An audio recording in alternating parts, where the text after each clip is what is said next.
But I've got something special for you. I mean, Gareth and I promised that we're going to be giving you some art, we're going to be giving you some culture, and we're going to be bringing you an amazing production. I've only heard about it. I have not seen it, but I'm hoping that this will be my opportunity. Dream the impossible dream is what the message is all about. That's the quest of the Joburg Ballet as it brings you the classic Don Quixote. For those who don't know, it tells the story of a gaunt, middle-aged man from La Mancha, that's in Spain somewhere, and he is losing his mind and takes on a chivalrous quest for his love interest, Dulcinea. Well, I do have Elroy Bell from the Joburg Theatre. So if that Dulcinea Elroy is not quite on point, you will correct me there. Is that the correct spelling? Because we were talking about this Yes. pronunciation as well of Don Quixote, right? Yes, it's Don Quixote. It's Don Quixote. Yes, it's actually, the ballet actually forms part of one of the many adventures of the Miguel Cervantes novel Don Quixote from about 1600s. So this ballet is told on the story of one of the adventures that this man who's slowly losing his mind goes on, because he's read so many fantasy novels, he's read so many novels around magic and princesses and things, and so he goes on all these adventures in this massive book by Miguel Cervantes. And one of these is the story between Kitri and Basilio and their love story, and that's the focus of the ballet.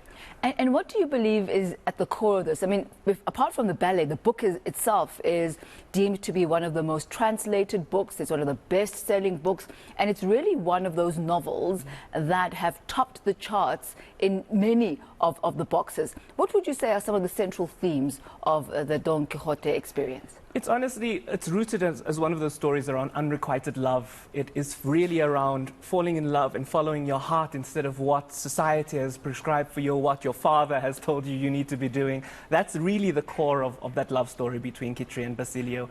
And you see how the community just comes together, how there's the support between these different groups that they experience an adventure throughout the ballet. Is it a tragedy? Are we talking about a Romeo and Juliet type of love story? No, this is one of those beautiful classic comic ballets. There's beautiful moments. Angela Milan, the producer, has worked in some beautiful humorous moments. It's a love story that does end up in a happy ending. Now talk to us about the choreography, because this is I guess a set work. It's been performed in stages around the world. Yeah. Does the choreography vary from one location to the next, and how much of an artistic license do you have? So the majority of the choreography is really between the Gorski and Petipa from around 1800s in relation to the classic of Don Quixote as a ballet. But ultimately, Angela Milan has also incorporated certain nuances in her direction to really bring some Johannesburg flair to it, but also really to give her own artistic stamp onto it. But the frame and the core of it is part of the classic ballet repertoire globally. And talk to us about the dances. The dancers, we are so lucky to be collaborating with so many dancers. Not only is this Joburg Ballet a performance that we've been looking forward to since 2020, it has been postponed as a result of COVID, unfortunately. And so now we've moved this entire production now to 2023. And our dancers are so excited. The energy in that theatre yesterday, we had a whole lot of young students in the theatre for the final dress rehearsal who were watching it for free. And you could tell how it raised the entire energy of the cast. We've got some incredible principals performing it. Today you're going to see Daro Hurides and Juan Galdino perform a pas de deux. We've got some wonderful partners throughout it. We've also got some partner from the Royal Ballet in the UK, Marianela Nunez and Vadim Monteguerov. We're lucky enough to be hosting them for the Friday next week and Sunday's performances for Joburg Ballet. But we're also collaborating with a number of other dance companies to make this show happen. So W Groove Dance Company, Cape Town City Ballet, and Jersey Dance Company, as well as our own Joburg Ballet Academy is also performing in it. So all of these different ballet companies have come together to make this happen. You did mention Dara Huridas, right? She's from South Africa. Yes, yes. And there's Juan Galdino. Yes. And he is from Brazil. He's from Brazil. And you mentioned, other performers as well. are represented? Which other countries are represented in the cast? So, I mean, our company is quite varied. We have obviously South Africans from various parts of the country. Then we also have Italian, Brazilian. The guest artists from the UK are obviously born outside of the UK.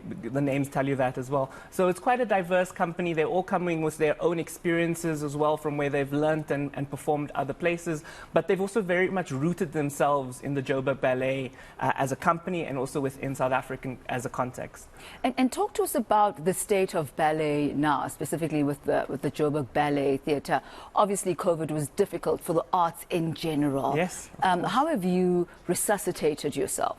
We've been very lucky to be supported by the Joburg City. We're part of a group of arts organizations through the Joburg Theatre that are supported in part by the city. And that has really been a lifeline for us throughout COVID.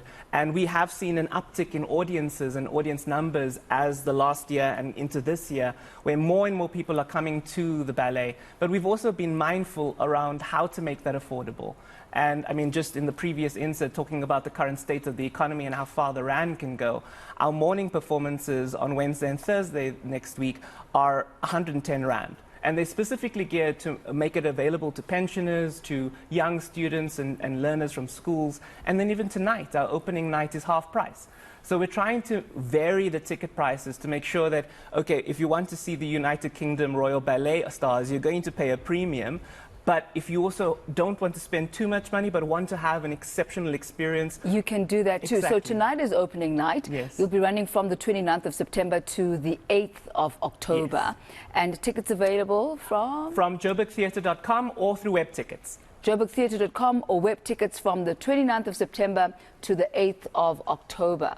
Absolutely amazing. I haven't seen it, but I'm going to make sure that between now and the 8th of October that I treat myself. Yes. I've been seeing the dancers warm up, and I tell you, they can do the splits. It is so impressive. And Muren and I were just saying that maybe, you know, they should form part of the sports bulletin there. I'm waiting for you to throw me under the bus. Are you going to do a little bit of a pirouette for us, Gareth? I've limbered up. Paramedics are on you standby. ready? Well, that's how we come to the end of the Friday edition of the South African Morning. Gareth, I'm going to let you off the hook just this time.